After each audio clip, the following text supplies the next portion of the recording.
Thank you for joining us wherever you are. This podcast episode is brought to you by the Old Ways Actual Play team. This actual play uses the 7th edition Call of Cthulhu tabletop role-playing game rules by Chaosium. This actual play is performed by adults and in an adult setting. While we try very hard to stick to languages for all ages, listeners should know that this podcast may include mature themes. All content, including names, places, events, companies, and etc., that may bear resemblance to entities living or dead, is strictly coincidental. My name is Michael Dent, and for tonight's game, I will be your keeper.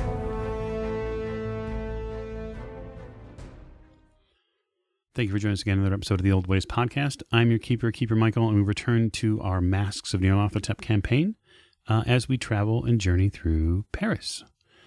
Now, you might be saying, wait, what? Mass doesn't have a Paris chapter.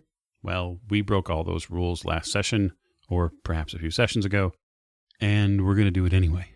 So, I'd like to get us started with introductions. So, to my right. I'm Tiffany, and I play Maeve O'Shea, and things are interesting.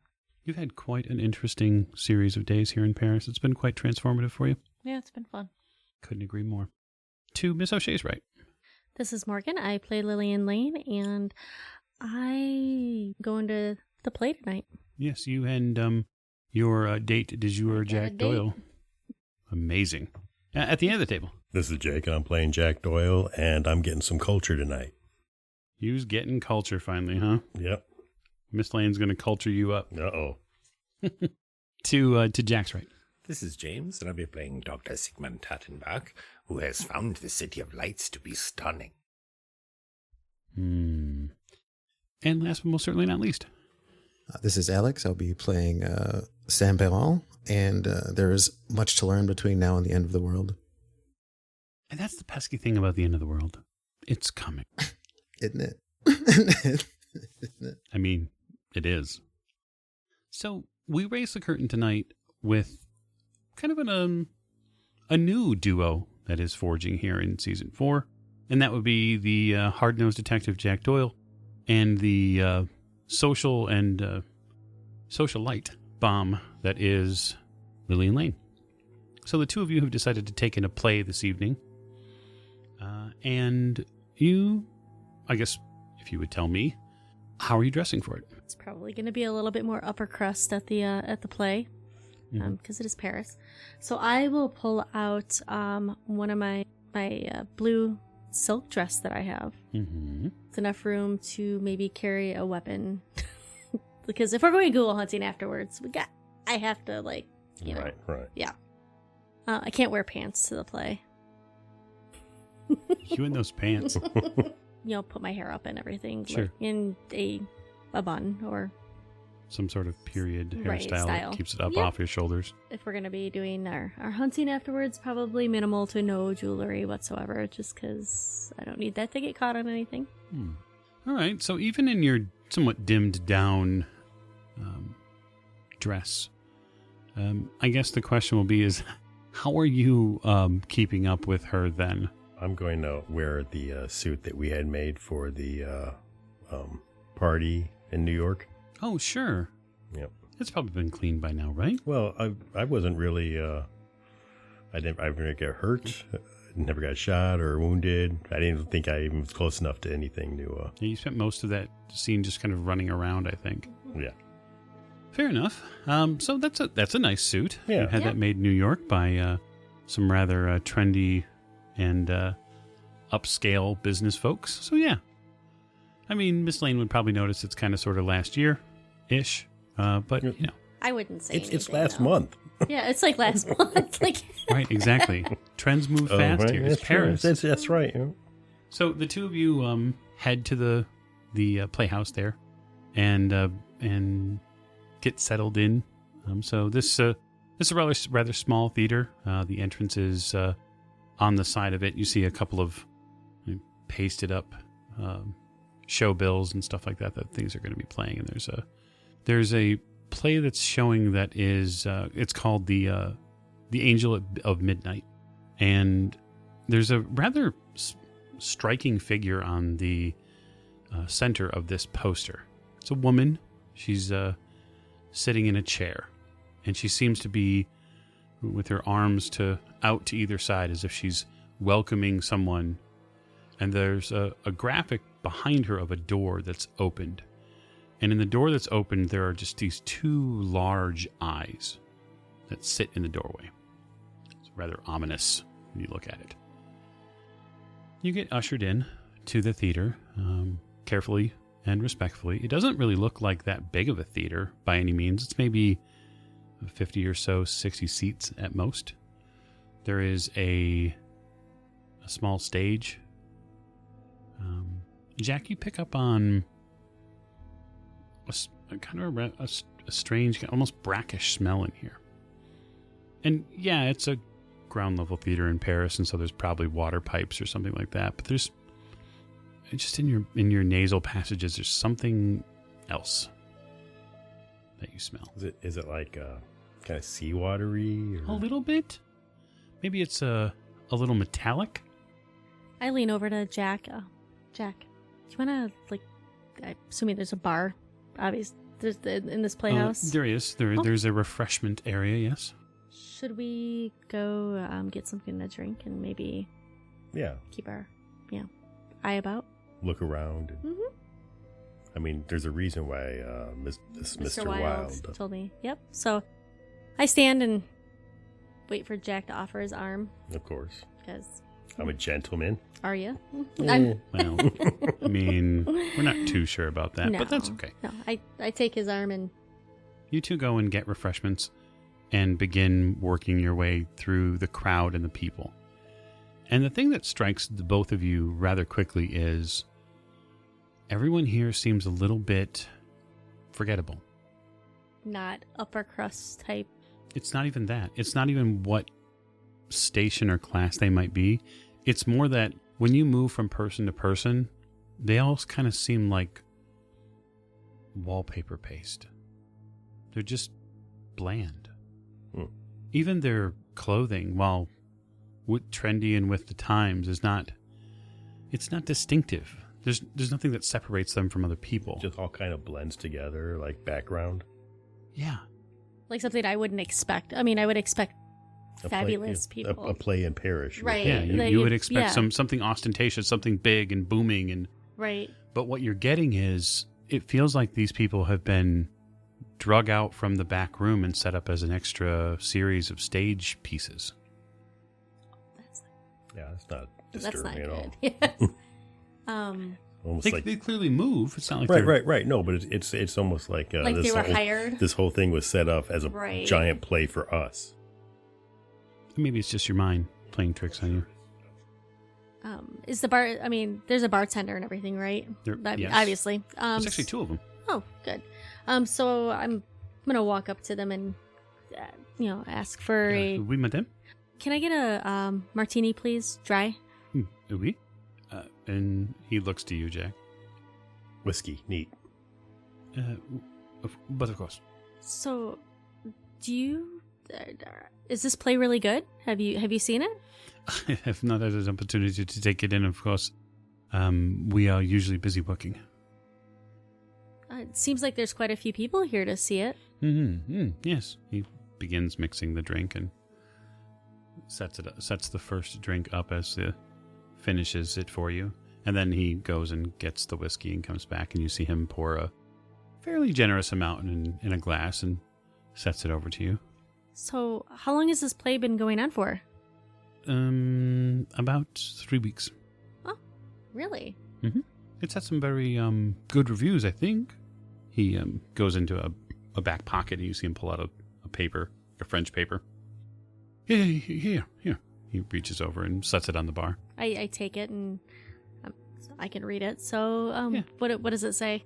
That it is a rather striking play of a woman who feels trapped and dejected in her own home. And she prays for a series of nights for something to come and alleviate her of her burdens.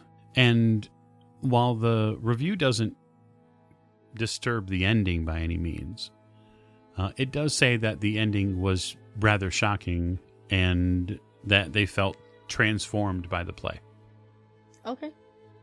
Transformation. So, well, the reviews do seem to, match what you're saying. So, I guess I'm looking forward to seeing the play.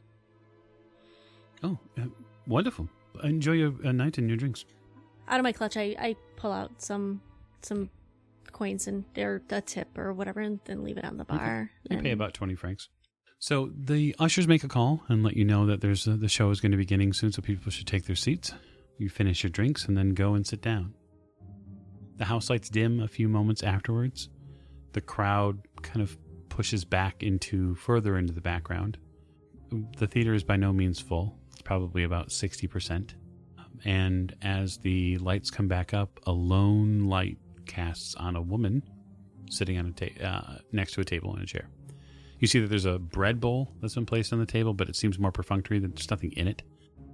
And at the far edge of the light, you see the simple and, well, rather basic form of what looks like a crib. And as the play begins, it, of course, is in French. So, Lillian, for you, Jack, I don't know what your French is, if anything. It's 0. Okay. So you begin seeing a woman speak in French. Lillian, the woman goes into a very long and heartfelt monologue about being left with a burden. She continues to call it a burden of life. And she talks about how it no longer brings the joy it once did.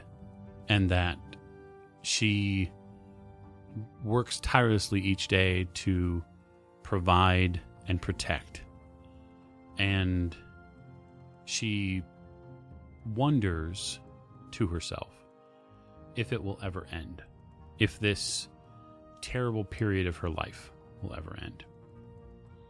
And as the first and second act kind of roll into one another, she gets a series of visitors at the door. People come in. A woman Jack, you believe is probably her mother. They don't look at the crib. They continue to talk to her. Her visitors console her. They try to cheer her up. But nothing seems to work. And they begin, one after another, trying to get her to leave the house. But she won't. Because this burden is here, and it is hers to bear. And the third act begins with a series of knocks at this door. You can tell it's nighttime. They've dimmed the light. The woman is still sitting in the chair. She's curled up a bit. And she calls back, and Lillian, you can hear in French, she say, no more visitors today. I don't have the strength. The burden is too great. And the knock comes again. And you see the woman finally, and the very action of it draws your attention. She stands up to do something about this person, this person who's come to bother her. And she goes to the door and she pounds back on the door and she says, "The burden is too great. I cannot have any more visitors." You hear a male voice off stage say, "I have come to alleviate you of the burden. Are you willing to pay the price?" And she turns back to the crowd and she says, Should I pay the price?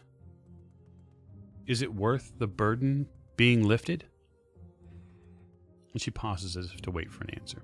What does the audience respond with? Well, so far the audience hasn't responded yet. You see most of the folks you're sitting around begin kind of looking back and forth among them. I mean, as the play has been going on, I have been doing minor translating to Jack so he can understand what's going on.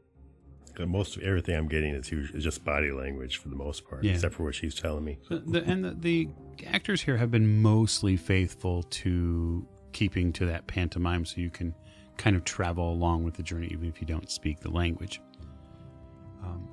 You hear a woman stand up, and you see her down there in the front row. She's young. She's probably no more than 20. And she raises her hand up as if to be called on in class and says, "Let it go. Let the burden go. Go and live." And the woman on stage seems to acknowledge the woman from the crowd, and she turns around and opens the door. And when she opens the door, there are two rather obvious wooden eyes that sit in this background. And she says, "Take me away from here. Take me out of this place." And a male voice offstage says, "There is a cost that you will pay." And in a fervent, almost sweaty, eager voice, the woman says, I will pay any cost as necessary." And the shadow that this pair of white wooden eyes is sitting next to kind of flutters a bit, as if stage hands are moving the curtains back and forth. And you see something leap out, like a shadow leaps out and attaches itself to this woman's head, almost as if it's a physical force. Like, does it look human? No, it looks like a ball of shadow, and the woman on stage starts screaming, like not playing. Something is wrong. When she hits the octaves of scream that she hits, you've heard that stuff before. That's real. Someone's being hurt. Someone's being viciously hurt, and it gets like it digs its way into your blood. I'll leap up. Okay. Rush the stage. I'm right behind him. Okay. The woman on stage grabs the ball of shadow that's around her head and pulls back. And when she pulls back and turns around, because she's trying to pull away from this thing, you can see that the top layer of her facial flesh has come off, and her eyes are now empty, gushing sockets. Can we roll sanity? Not Jack. Well, I mean, Bingo. not everybody. No, not him. So yes, make a I've sanity seen roll, this please. exact same thing before. Hey, I've been in France. I'll roll sanity. Okay, so then I get a 2. 2 out of 43. Very good. So you have seen some very, very vile things. And unfortunately, it's done you a bit of good in this regard. This is gross. This is terrible. And you're fairly certain the worst part is it's real. Jack, you get to the stage. The woman collapses forward, and you manage to Grab her. leap up and grab her. Her face, of course, because of gravity, plants itself right onto your chest. Damn it. And blood begins to coat your the front of your shirt, and you kind of immediately go to the left or to the right to absorb the body weight. Are you staying on stage with her, or are you just ushering her to the ground long enough? Yeah, I'm going to stay. I'm going to the back. I've got, I had brought my little mini hatchet. I'm telling you what, the thigh sheaths for you women in this game are really paying dividends. Somebody's making bank. Yeah, right. Mine doubles as a belt. It's true. So I pull it out from underneath my dress, and I head to the backstage to see what's back there. Pull out a hatchet, start Yep. running through the crowd. Wonderful. The crowd, by the way, begins exiting rapidly through the way they came in. They're not interested in seeing whatever the heck is going on now. They want nothing to do with it. So are they panicking or anything, or are they just... yes. Okay, I didn't know if they were like... No, they're just "Hey, filing out. It's another day. Let's... Just another day in Paris. Yep. You cradle her and get her to the ground, Jack. Are you going to continue on, or are you going to do first aid? Like, what's the... Do first aid, but I don't know. I don't know how good that's going to work. But that's a 13, so that's that's a hard success. Okay, so two things come immediately to mind. One, her wounds are real, and they are likely life-altering. Two, while you could staunch the bleeding, you need something to do it. Also, this woman needs a doctor immediately. She has none of those things. So if you would like to actually sustain her You're going to have to find something to wrap her up in or staunch the bleeding and stuff like that. Well, I guess I'm sacrificing the rest of my suit here. Okay, so you take off the suit jacket? Yeah. All right. You begin to triage her a little bit. Miss Lane, you hit the backstage area. Which way are you going? Are you going through the curtain? How are you getting there? Well, the door was right there, right? I'm Yep. going right through the fake door that they hit. Yep. Okay. You head through the fake door. When you pass through the fake curtains and the two little, not too little, but the two wooden eyes that sit there as props, you see the backstage area, which is mostly filled with wood props and stands and set pieces and lighting and other assorted material. You don't see any actors or backstage hands here. It's devoid of anyone. So, like, that male voice that was talking isn't anywhere around? You don't see anybody. Is it dark or is it lit back it's there? very dark back here because it's backstage. Oh, crap. Really, the only light you're getting are the stage lights that you have from behind you. Can I see anywhere to open up the curtains, like, fully to the stage? Yeah, I mean, you could pull apart the black curtains that are behind you and it would give you some light. Yeah, I want to do that to open it up more. Jack, you're bandaging her head. Mm-hmm. She's in shock. She keeps saying something in French. You don't know what it is. She's murmuring it. It's the best you can get. Her eye sockets won't stop bleeding. It's becoming a problem. I'm gonna have to carry her out of here because I have Probably. to find a doctor. Make me a hard spot hidden roll. No, that's 52. That's not quite enough. Okay. So Could spend some luck. you could.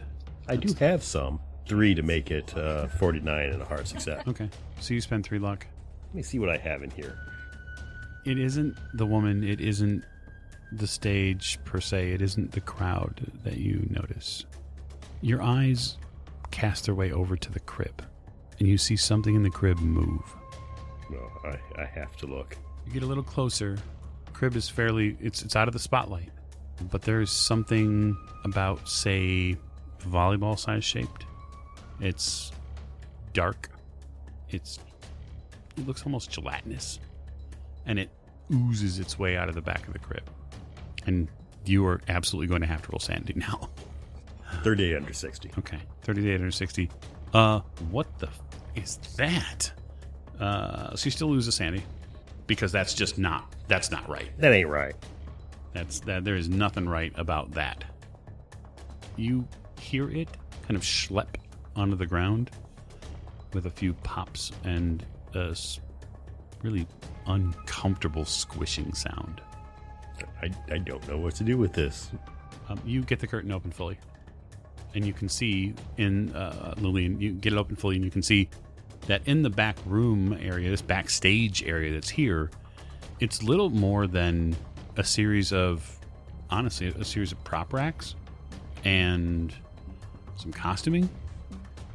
It doesn't even look like it would fully support the shows that they're putting on here. Is there any doors or anything out there? Yeah, there's a door at the far end there. You can start to your left and back. You see that there's maybe it's like an alley stage door.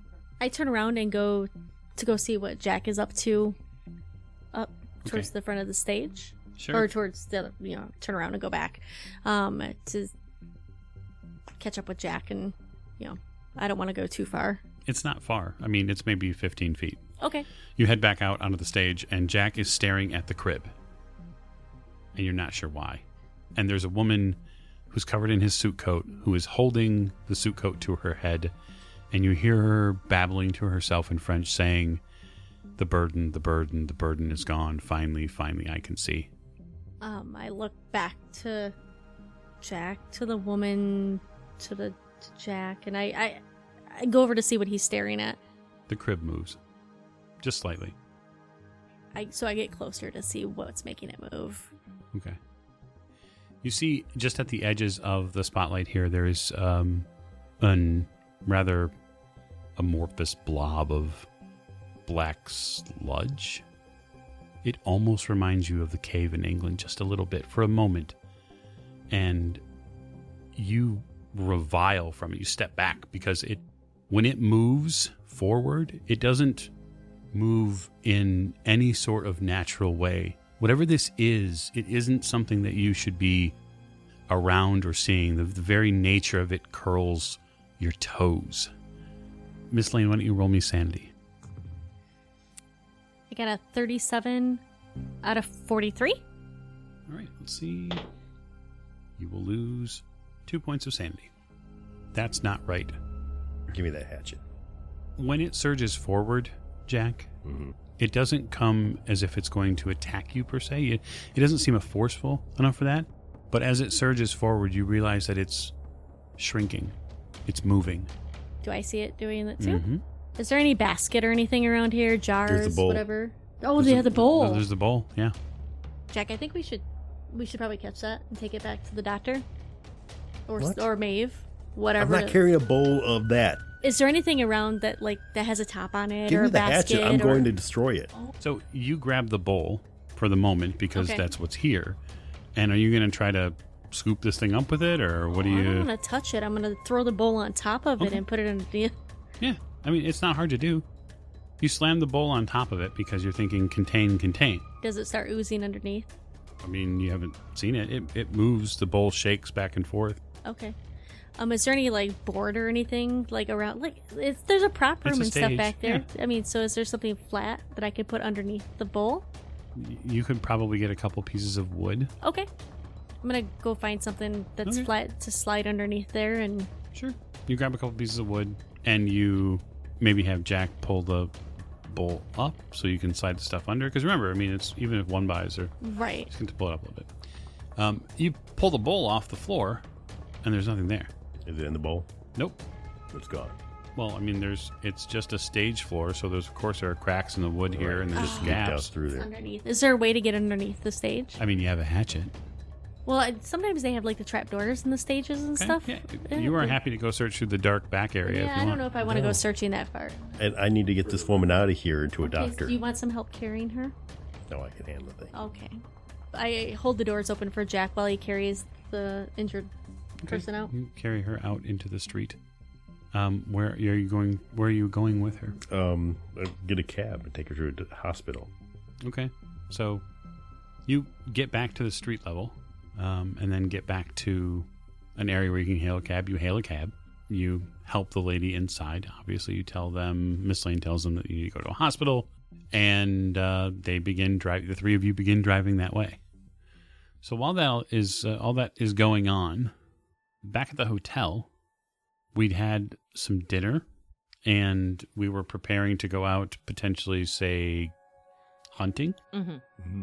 So I would like to know from the rest of the group who is here, you're preparing to hunt, what are you bringing on this wild hunt of yours through Paris?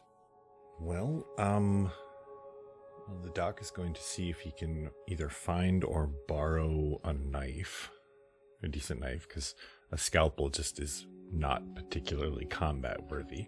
Oh, I have a spare. Is it evil? No, it's my old ritual knife. I have a better one now. Yeah, all right, that works. I will take that and the sheath and tuck that into my belt. Make sure I have my doctor's bag. And it's still chilly out. Mm-hmm. Doc is going to wear a couple of extra layers under his jacket, not just to keep the cold out, but also as a little extra padding just in case. Yeah, okay. So you probably put on an additional long sleeve shirt, Mm-hmm. and then a coat. You know for a fact that you'll probably be a little warm if you stay inside like this, but so be it. Right. I'm Miss O'Shea? bringing my robe, Mm, my dagger as a belt. I'm not wearing it on my thigh. sure. My scepter's in their pockets, my spell book in the other pocket. Well, and the other item that's always stored on me. Clearly. Yes, that item. So, Sam, How much time do we have to prep between? you probably have a couple of hours. Okay. Because I wanted to try to acquire some animal traps, like bear traps. Easy. I mean, We were in that alley. How many do I think I would need to cover all of the points of entry and exit? you need at least 3. Okay. So from your vantage point of that alley, you would have seen that it looks like the Warren, this little back alleyway, probably tees, and you're going to have to cover left and right. Plus, obviously, you'll have to cover the way you enter. Sure. But yeah, that's probably what you're dealing with. And what is likely, at least from your experience, is having had some time in Paris before, it's likely that their warren goes underground. Mm-hmm. So is there some sort of under the streets of Paris? I mean, it's quite possible. Well, then there's likely an entrance at that, or at least near that intersection. So, yeah, I spend the day going on a trap hunt. And this is during daylight hours, right? Because we're not going until night. Correct. So you'd have gotten actually probably about 4 hours or so to prepare, because you would have known you were going after your first jaunt. And so you would have had a little extra time. What are the chances of me accidentally hitting something that is not a ghoul back here? This is like a pretty low traffic area, high traffic area. Maybe there's some neighborhood kids that occasionally cut through the alley here.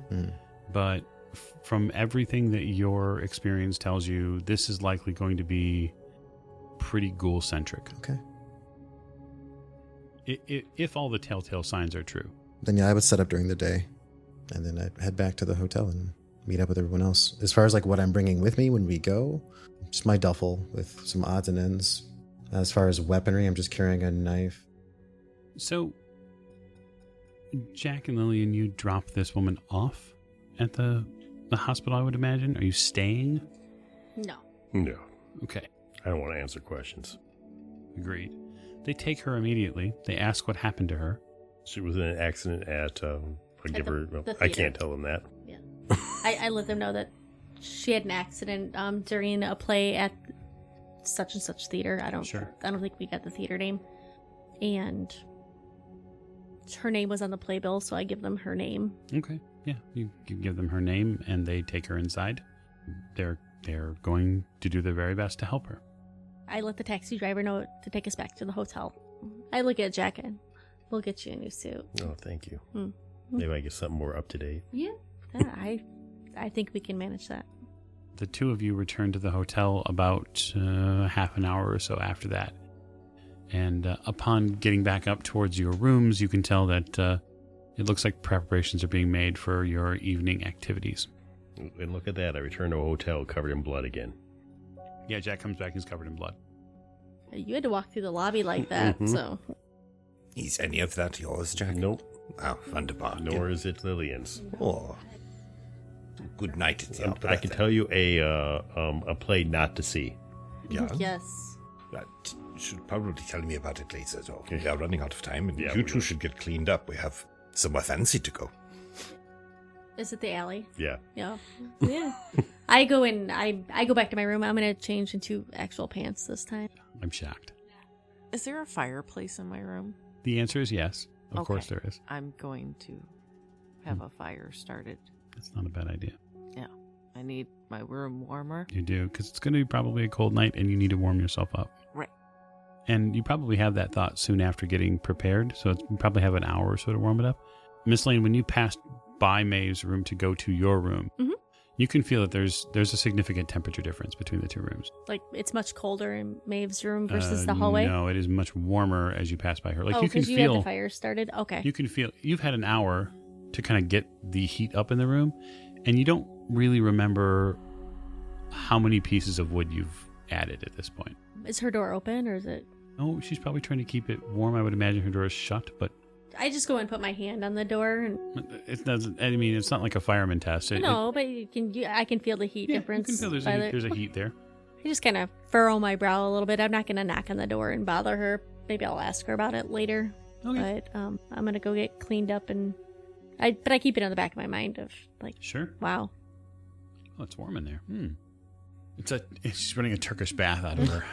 Yeah, I was going to have the bathroom door open, That's the right. water, The hot water. water running, and Jack, you get changed. I guess the material question for you is the same I posed to the other one. Folks, you are getting dressed to go potentially hunt and track down a ghoul. What is it? What are you bringing? And what are there any particulars I need to know about? Well, I'm bringing my sidearm, of course, and I would really like to bring a shotgun, but I don't know how I'm going to get a shotgun through the lobby of the hotel. Oh, wait, I have my double barrel saw off. Okay, so since you're likely not going to be able to get the shotgun through the hotel, I mean, let's be honest. So you have your sidearm. Yeah.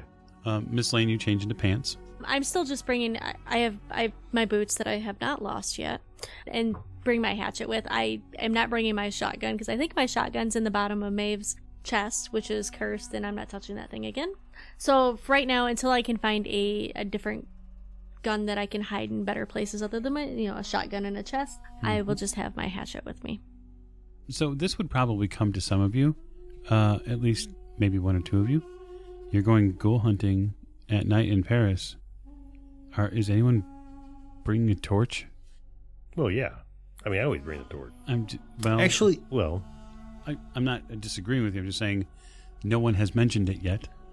And so if you are, I'd like to know who's bringing them and how many we have.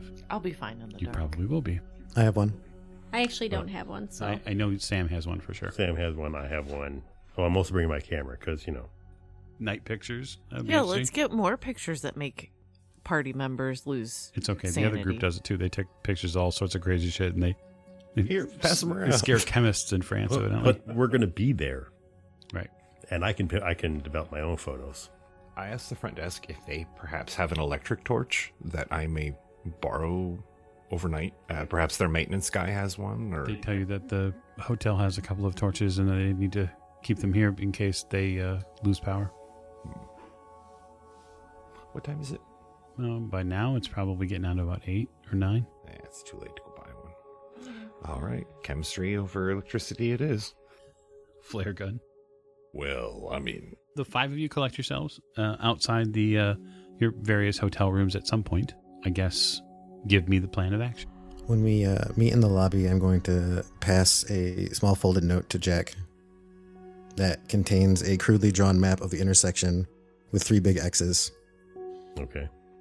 What it looks like the alleyway you would start in, and then it looks like you can see the building's T, and then there is a left path and a right path, and it looks like he's marked these X's for some specific reason. Okay, I see. I kind of figure what it is. Probably where we want to set up in order to block all the exits. No, that's where the bear traps are. Oh, the bear traps? I figured if this thing is to, if we need to deal with it and it's violent, then I would prefer it not be moving. Right? I mean, if you're going to catch a ghoul. I guess. So are the squares the bear traps? Doc goes over to the desk. Yes. And he asks for an envelope and a piece of paper and a pen real quick. We miss you. He scribbles down the address and the time, and he folds it up and puts it in the envelope, seals it, hands it to the front desk clerk. If we do not return by tomorrow morning, please give this to the authorities and tell them this is where we went. He looks at you very strange, but takes it. Mm-hmm. All right. Off to hunt a ghoul. Your previous jaunt through the Paris streets revealed a couple of very distinct things. One keyed in by the doctor here, which is an alley that, for whatever reason, just didn't sit right. There wasn't any noticeable audible sounds from it. It was almost a vacuum, a void of those sounds. And as you begin your approach into that market and then that alley, what I'd like to know before making any specific decisions is,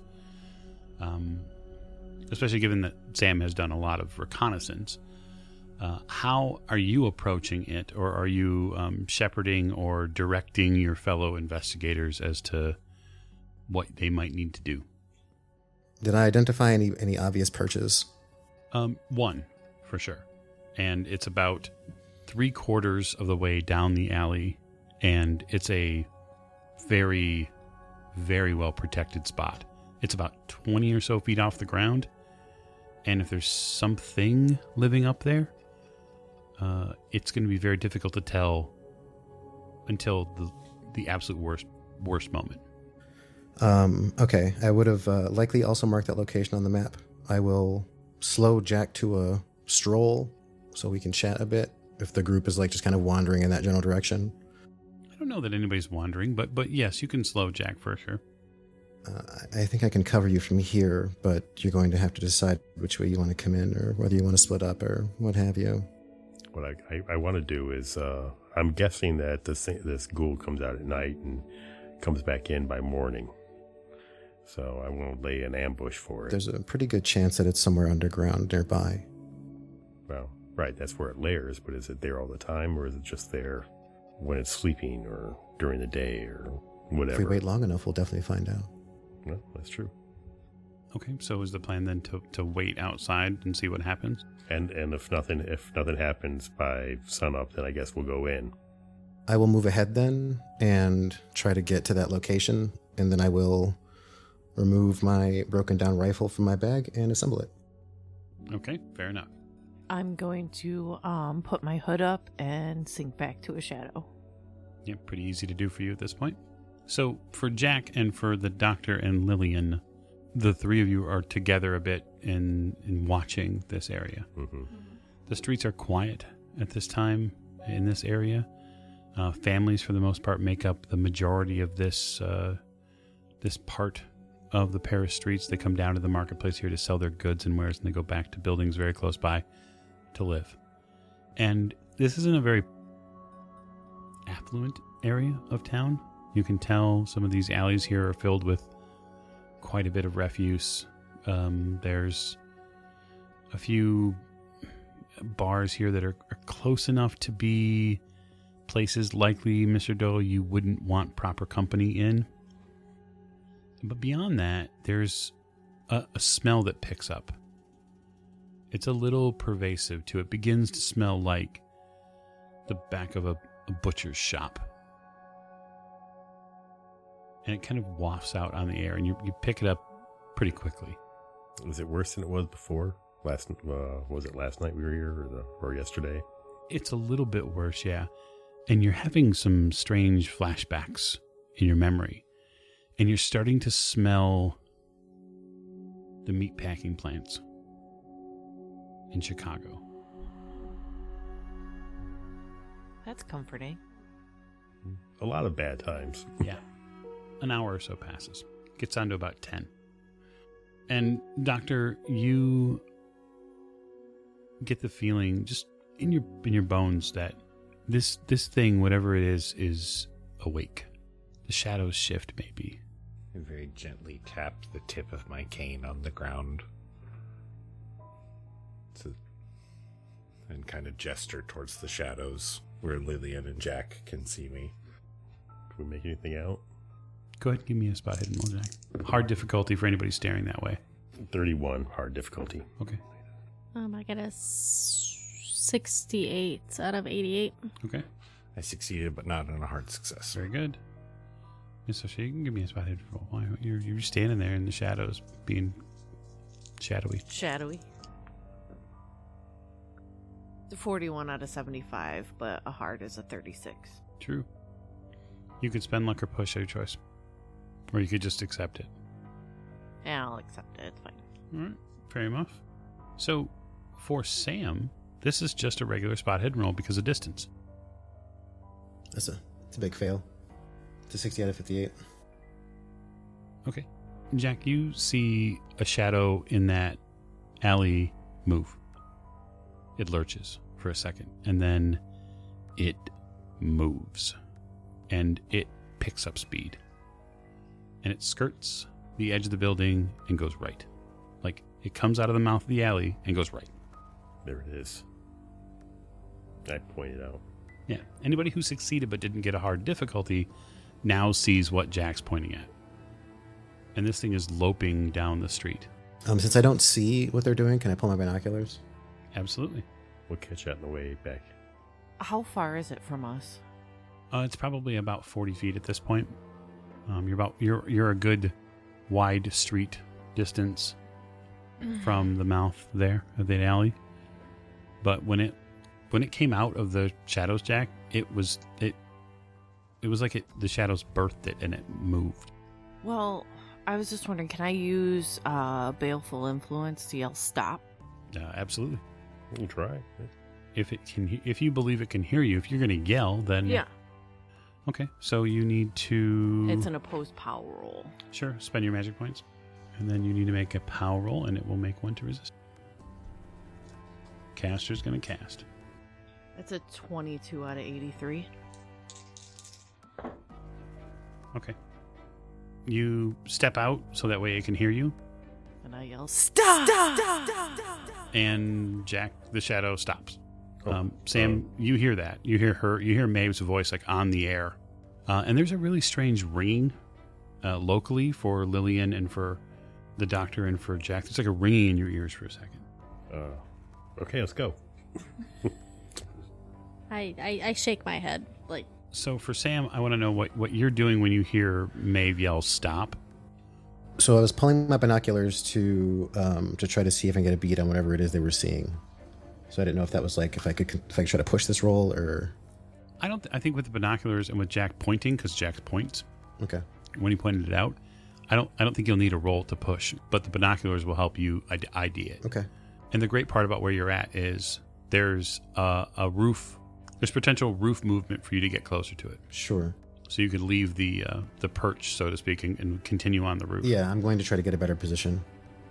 Okay. I just slowly walk forward towards it.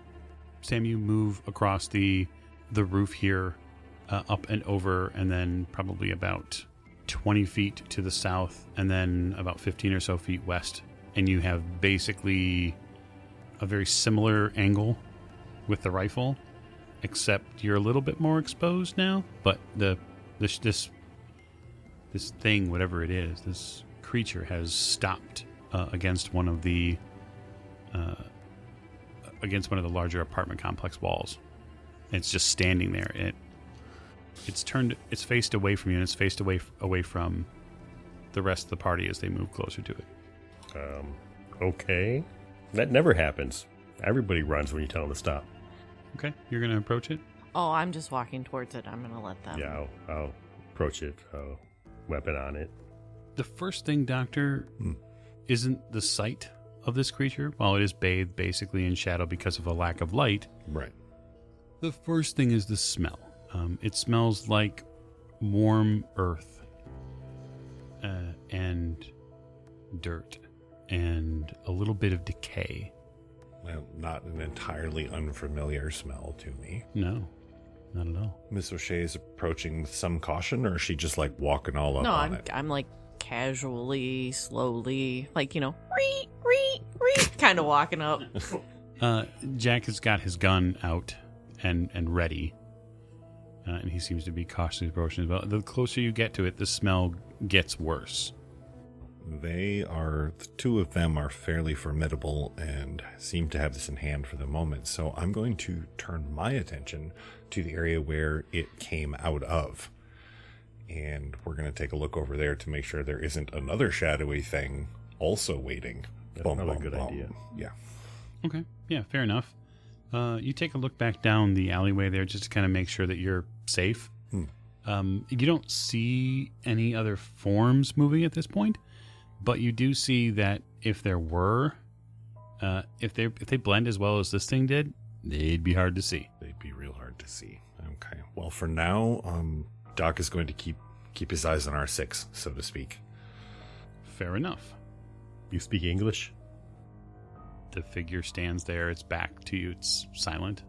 You may speak. You see its head tilt and like turn to look over its shoulder. You see a little bit of something you've kind of seen before. The bodily speaking, the creature is not hulking by any means. It's almost as if something has crunched its midsection tight. It seems to bend strangely at the waist. It's almost as if it's permanently bent forward. But it has a rather misshapen head. And so when it turns its head, you can see that there's not, a regular mouth by any means on this thing. There's a maw that has teeth and quite broken ones at that.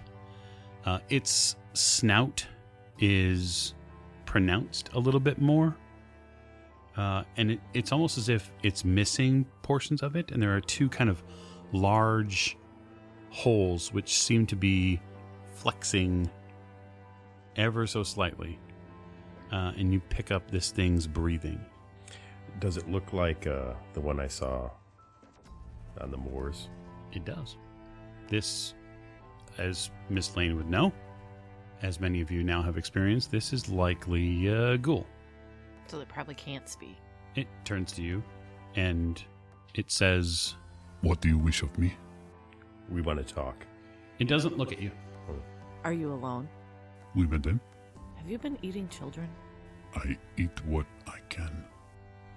Oh, and what is that? Release me. You need to answer me. Release me! Are you harming others? He seems to, the form seems to shudder, like in frustration. I have hurt no one. Guillaume does not hurt. We eat what we can. We eat what the city gives us. So there's more than just him. No, he's referring to himself as As though- we, in the third person. Are we Most likely. sure? Did we want to ask him? He's answering you. I asked him if he was alone. He said yes. Are you the only one of your kind in the city? No. Can you ask him if he knows if somebody's hurting children? Because maybe they've seen something? Have you seen anyone that's taking children? It is not safe on these streets. We should move. With his eyes, he seems to like indicate deeper into the alleyway. He doesn't like being this exposed. Let's go into the alley. He stands there. You can go into the alley. He takes an enormous breath and moves towards the alley. He kind of lopes, almost as if he's a bit of a beaten dog. He lopes into the alley and then kind of recoils back into the shadows just a bit by it looks like a shipping crate. For Sam, this is really just more just like kind of pivoting a bit to the left. I track him meticulously. If he's loping, I have all the time in the world. Oh, yeah. I will lower my gun. I keep it ready, but I want to lower it. He puts his hands out towards you. Just not... He kind of goes palms up a little bit and seems to begin to plead his case. I was trapped below the streets of Paris in a terrible chamber when two of your kind, they freed me. He seems to beam with just happiness that someone freed him. And when he does, you get a full cross-section of his maw. And you get like kind of this, a bit of a cloud of just dead flesh.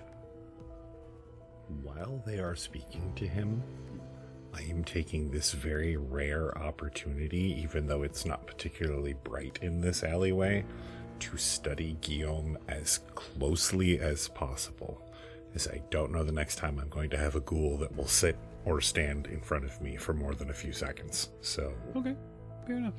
I'm taking every note I can take. I will give you a medicine roll at the end. Guillaume, right? Oui, monsieur. You've been seen a number of times. The papers write about you. Sooner or later, more will come looking for you. He seems honestly worried. Like he looks around. You see his eyes shift back and forth. He said he's not the only one. Well, I understand that, but the other ones that are city may be able to keep a lower profile because they understand it better. Or just out in the country where he can Right. consume dead cattle Like, or... if you're not hurting anybody, we have no interest in hurting you. He looks genuinely confused. Well, perhaps you can tell us what is taking children. There is one of my kind who has decided to take things into his own hands. Like taking live children? This is unfortunate. The flesh we eat. He points to himself. We do not sustain ourselves on specific types. We clean what you leave. The other kind is finding dead children. No, he's killing them so that he has something to Okay. eat. They only eat dead flesh. Right, but I didn't know if he was killing them or he was finding them dead. Everything is alive until it isn't. We. It'd be different if he was finding them dead, though. Doc taps his the end of his nose and kind of shares a moment with Guillaume. But see? So the school is taking it into his hands to kill whatever he can find to feed. Where can we find him? He is in the warren, not far. Could you show us where without causing yourself any troubles? I don't believe so. So you all live together down there? He shrugs. I do not agree with his practices, but the five of us, we We must stick together. Here's the problem. We can't allow that to continue happening. And he's putting the rest of you in danger. The authorities are looking and writing articles. Guillaume covers his eyes. I feel such shame. If you can lure him out to us, we can talk to him. Or if you can give us a map on how to get in. I would rather not go down in the Warrens. I also don't want to mistakenly talk to the wrong one. Yeah, it doesn't look like Guillaume understands the innuendo, Jack, but he does say that Getting him to come up here would be very difficult. You see, he has built something down there for himself, a food source to continue his harvest, so he must not have to come to the streets. Is he breeding something down there? he shrugs. By breed, what do you mean? Something that will reproduce other living creatures. It is a mass of flesh that he uses to corrupt the bodies to get them to decay faster, so he can eat more. Like an afterbirth thing. Yes. I've seen something along these lines before. A similar process, but on the other end, reproduction, not creation. We have fought things like this before, Jack. And if he has one like this, and if it gets out of control... I think what I'm picturing is the call inside the scary house. Yeah. I could give you a bit of direction to make the Warrens less mysterious. That would help. Does he have any distinguishing marks? He is very intelligent. Wunderbar. I do not wish anyone to come to harm, but if it is as you say, that they would come and hunt us all. Yeah, Without they a won't. doubt. They won't stop and talk. They don't. The average person is not going to take time with something they don't understand. They destroy what they don't understand. I have seen destruction, so. What is the school's name? Henry. Henry. Thank you. Henry or Henri? Henry, he's from England. From England. Does he say where he's from? No, I wonder how long he's been here. just almost as long as me. Ah, The time of the Revolution. interesting. We would be great. We would be much obliged if you would give us some direction. When you enter the Warren, take only the right path. The left path leads to somewhere you do not want to go. I can't imagine what would be down there. That would be worse than going into a ghoul's warren that has some... There is a connection there to the sewer lines. As you proceed down into the Warren, you'll want to go, continue to go right until the path ends, at which point your options are left or to turn around. Go left and then take that all the way around. It is quite a walk. Mm-hmm. You will reach a section of Paris that was once connected to the catacombs before the ground moved. Past that, you'll need to prepare yourself for Henry. So he kind of leans down here amongst the dirt, and he begins with his claw kind of scratching little notes, little directional notes for you. There are others down there. They will not understand why. They will see you as a threat. Guillaume can do nothing to prevent this. You must understand that He kind of pats his chest. we're not made like you. Our skin is different. He can turns his hand over. I take his hand and examine it very carefully. Like, if he actually lets me hold The biggest concern you have with like examining his hands is his nails. Like his claws are not only just fetid and gross, Right. but they look pretty sharp. eagle talon kind of. All right, I was handling the paw of a sleeping panther. Well, hopefully I can make them not attack us until we find Henry. You have the voice, if you choose to use it. One more thing. Can I take a picture of you? A picture? Yeah. It'll be a bright It's flash like, of light. It's like a quick painting. Very, very quick. He seems confused. Here, I will show you. You sit here.